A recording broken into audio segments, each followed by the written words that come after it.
Hello guys! Ano nga bang nakikita nyo ngayon? Ito ay container ng isang drone. Alam nyo ba na pwede tayong gumamit ng drones para makapag-transport ng eggs ng isda? So ano nga bang advantages ng paggamit ng drone sa aquaculture? First, mas mabilis na delivery, lalo na kapag walang magandang madaraanan para sa mga sasakyan. Number 2, kaya nitong makarating sa mga remote areas.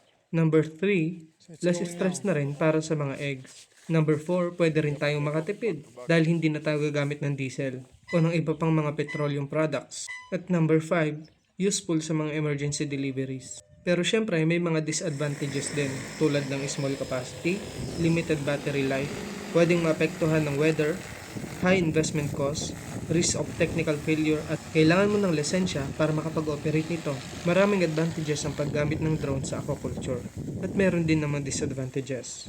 Kung ikaw ang pipili, anong mas gugustuhin mo? Yung traditional o yung paggamit ng drones?